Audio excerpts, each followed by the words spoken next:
Most people assume the biggest threat to their eyesight comes from screens, phones, laptops, television.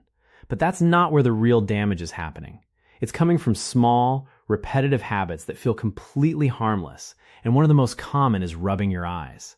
An itch shows up, and the instinct is to rub it away without a second thought. The problem is what's on your hands in that moment. Throughout the day, your fingers pick up bacteria and grime from doorknobs, keyboards, phones, and cash.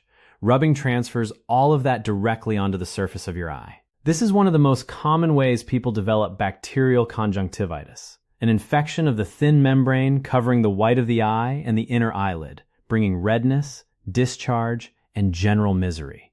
The risk multiplies if your eye has recently had surgery or sustained an injury. In that state, rubbing puts pressure on tissue that's still healing and creates an easy entry point for infection. But the more serious, less discussed risk is long-term. Research published in ophthalmology journals focused on the cornea and on cataract and refractive surgery has linked chronic, repeated eye rubbing to a condition called keratoconus. This is a progressive thinning and weakening of the cornea, the clear, dome-shaped structure at the front of the eye responsible for focusing light. Over time, that dome can lose structural integrity and begin bulging outward into a cone shape, distorting and blurring vision. In severe, untreated cases, it can lead to significant vision loss. What makes this especially concerning is that if someone already has an early, undiagnosed form of keratoconus, persistent rubbing can push it toward full-blown disease in nearly all cases. A habit that feels as inconsequential as scratching an itch can end up compromising the structural integrity of the eye permanently. Children are particularly vulnerable here. They rub their eyes constantly, and adults rarely intervene. If a child's eyes are frequently itchy, the better move is to figure out why. Allergies, an infection, irritation from something in their environment, rather than letting the rubbing continue unchecked. None of this means an occasional touch to the eye is dangerous. The issue is a chronic, repeated pattern of rubbing, especially rubbing done with any real pressure. That's the version of the habit that turns a minor irritation into a long-term threat to vision. Being mindful of your own hands and paying attention to how often your kids reach for their eyes is a simple way to head off a problem that develops silently over years and often isn't noticed until real damage has already been done. The bigger lesson is that eye health isn't only about avoiding obvious hazards. It's about noticing the automatic, thoughtless behaviors that seem too small to matter, because those are often the ones causing the most cumulative harm. Cataracts are one of the leading causes of blindness worldwide, affecting an estimated 15 million people. A striking portion of those cases, around 10%, can be traced back to years of excessive ultraviolet exposure. A cataract develops when the eye's natural lens, which is supposed to stay clear, becomes clouded over time. Sunglasses, in this context, aren't a style choice. They're a piece of protective medical equipment. The eye's natural lens filters out some UV light, but a portion of it still reaches the retina, the light-sensitive tissue lining the back of the eye. That UV exposure is damaging both to the lens and to the delicate cells of the retina. Beyond cataracts, chronic UV exposure is also linked to damage in the macula, the small central portion of the retina responsible for sharp, detailed vision. Over time, that damage contributes to age-related macular degeneration, a condition that gradually erodes central eyesight. Choosing the right sunglasses matters as much as wearing them at all. Look specifically for a label indicating UV400 protection or 100% UV blocking. Without that certification, cheap dark lenses can actually make things worse. Darker lenses cause the pupil, the opening at the center of the eye, to dilate further to let in more light. If those lenses aren't actually filtering UV rays, the widened pupil ends up letting in even more harmful light than if no sunglasses were worn at all. Good sunglasses also protect the delicate skin around the eyes from the same UV exposure. It's also a mistake to think of sun protection as a summer-only concern. UV exposure can be even more intense in snowy, high-altitude environments where sunlight reflects off the ground from every direction, not just downward from the sky. This is exactly why mountaineers and skiers often wear large, wrap-around sunglasses that curve around the sides of the face. That design isn't aesthetic. It's about blocking light from every angle, not just straight ahead. For everyday protection, Choosing a frame with larger lenses that sit close to the face offers more complete coverage than smaller, trendier styles. The takeaway is simple. Don't treat sunglasses as an accessory you grab only on, especially sunny days. Make checking for genuine UV protection a non-negotiable part of buying them, and wear them consistently, especially in bright, reflective environments like snow, water, or high altitude, where UV exposure can be more intense than it appears. This is one of the easiest, lowest effort habits to build, and its payoff compounds over decades. Contact lenses are safe for most people who wear them correctly for years without complications. But one of the most common ways people undermine that safety is by breaking a rule nearly everyone already knows: don't sleep in your contacts. To understand why this matters, it helps to know how the cornea works. Unlike most tissue in the body, the cornea has no direct blood supply. It gets the oxygen and nutrients it needs from the surrounding tear film and directly from the air.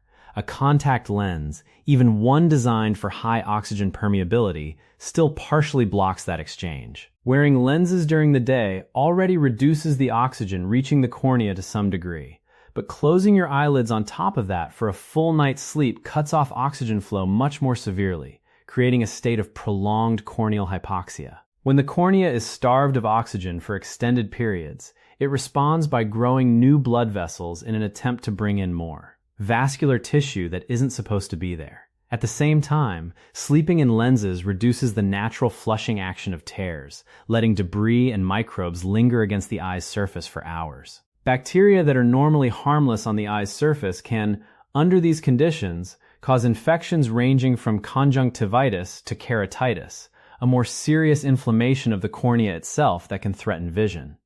The data backs this up. Research published in the journal Eye and Contact Lens found that people who slept in their contact lenses had a risk of keratitis 6 to 8 times higher than those who only wore lenses while awake. Despite this, roughly 30% of contact lens wearers admit to sleeping in them regularly, effectively gambling with infection risk every night.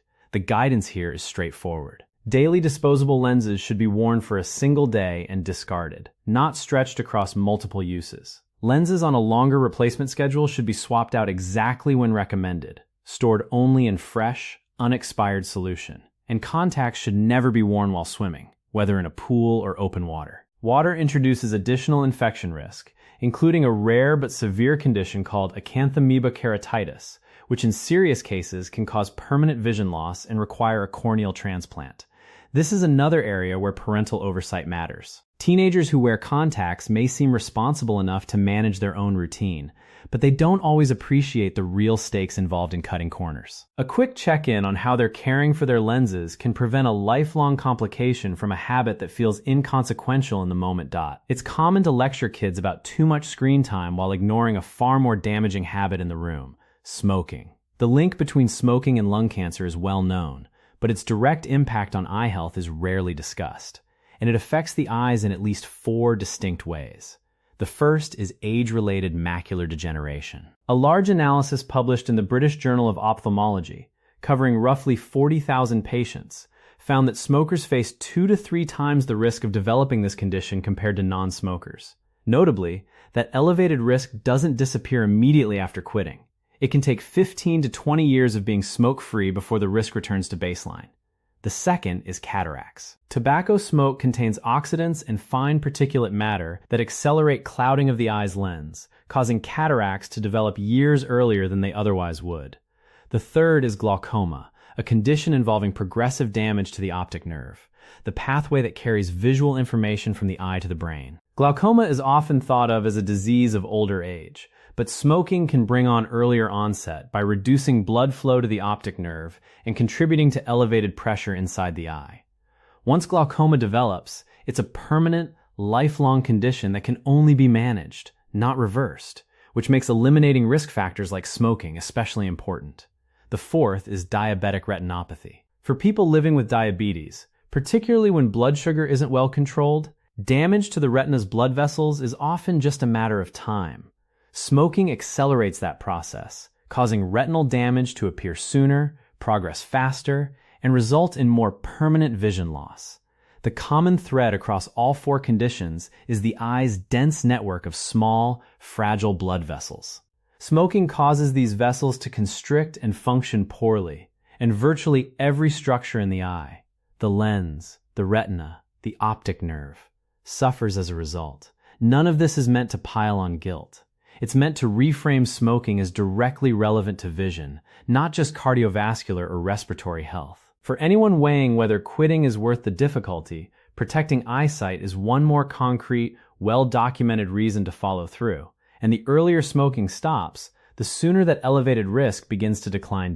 Of all 5 habits, this one is the easiest to overlook because it isn't really a habit. It's an absence of one. Plenty of people go years without an eye exam simply because nothing feels wrong. Vision seems fine, nothing hurts, and glasses don't seem necessary, so the appointment keeps getting pushed off.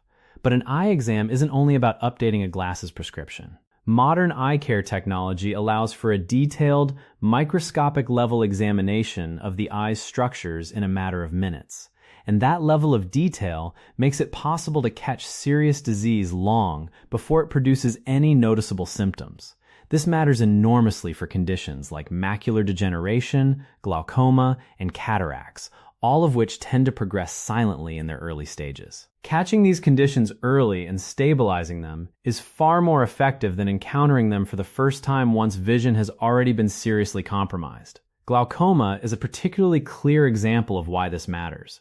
According to the American Academy of Ophthalmology, an estimated 40 to 50% of people who have glaucoma don't know it. There's currently no cure. Treatment can only halt or slow further damage to the optic nerve, meaning the point at which the disease is caught largely determines how much vision a person ultimately keeps.